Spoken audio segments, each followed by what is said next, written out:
إلهي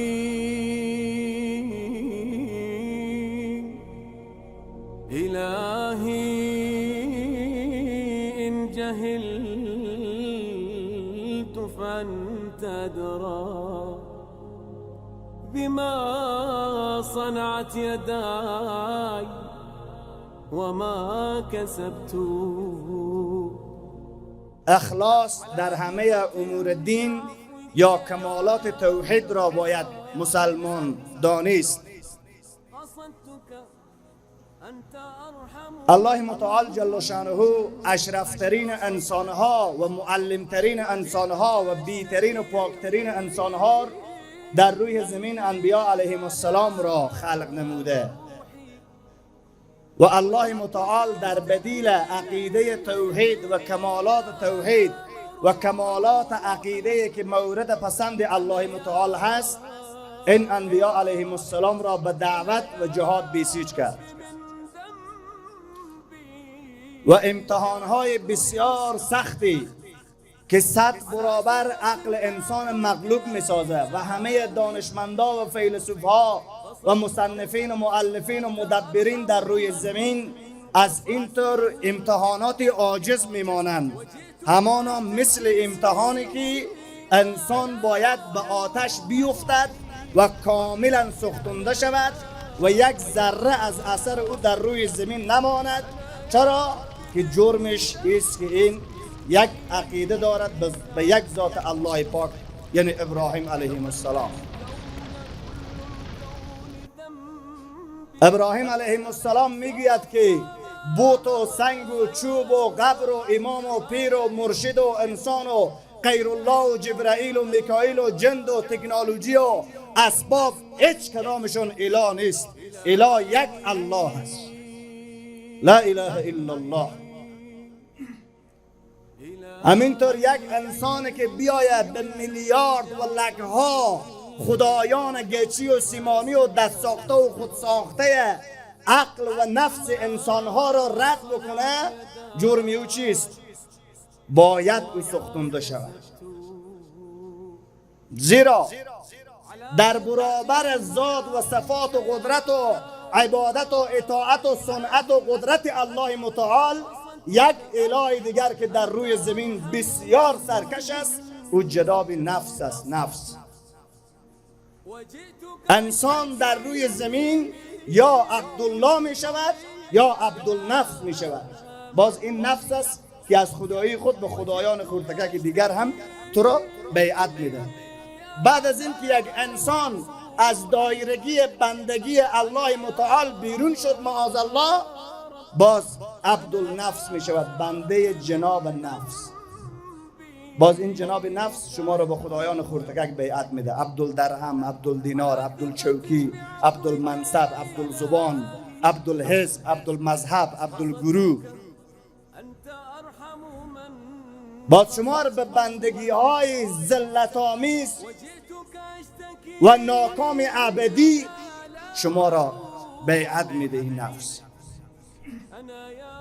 و از جنگ مسلحانه هم به 100 میلیون مرتبه سخت‌تر جنگ به همراه جناب نفس است. و اولین سرکشی و مبارزه در برابر نفس شناختن توحید به نفس است. این نفس بسیار مخالف توحید است. و این پیامبران الله جل شانه در روی زمین همینطور امتحان شدند. این جدید نیست دوستای عزیز، این نو نیست. در راستای عقیده قرآن و سنت و یکتاپرستی الله متعال جل شانه فیصله دست جمعی جمهور کفار قرار میگیره که باید ابراهیم علیه السلام باید سوختنده شه. یکی است که من به تلفظ میگم و شما گوش میکنین و کتابتی از یک کتاب رساله بخونین. یکی است که حقیقتا یک وقت دست ما و شما را میتونه در یک آتش سر یک پیکنیک بگذارن بگن حال سوختن میفهمی یا نه.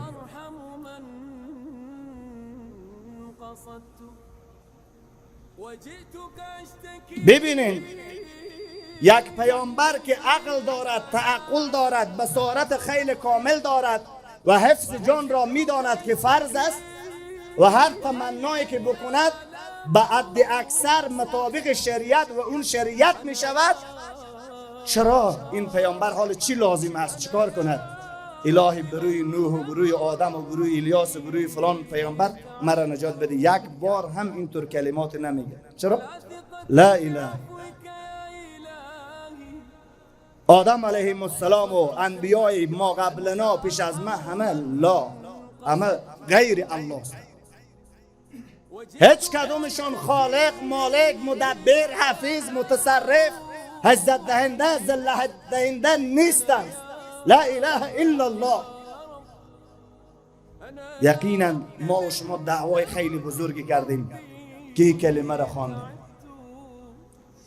اگر به شرط و شروط و ارکان و حقیقت های معنویات این کلمه ما برسیم، کل دنیا باید غلامی ما را بکنه،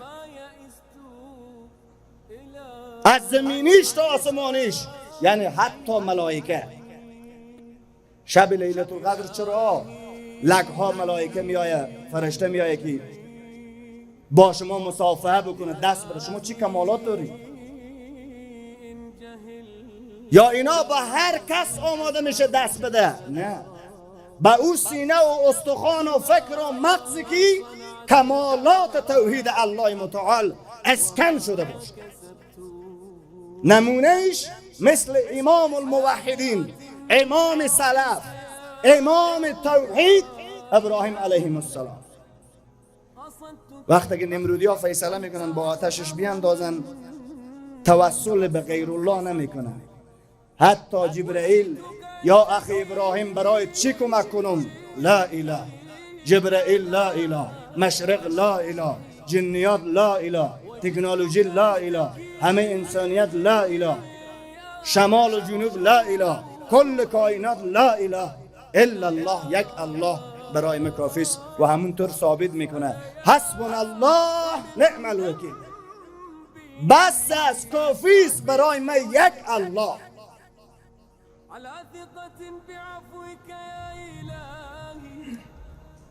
اینطور مجرم جهانی در برابر عقیده همه بتپرستای تاریخ و طاغوت‌های تاریخ که تو میایی این همه خدایان ما را رد میکنی، نه تفنگ داری، نه دلار داری، نه اسباب داری، نه مردم داری، نه چیزی داری و سزای توی است که باید سوختنده شوی.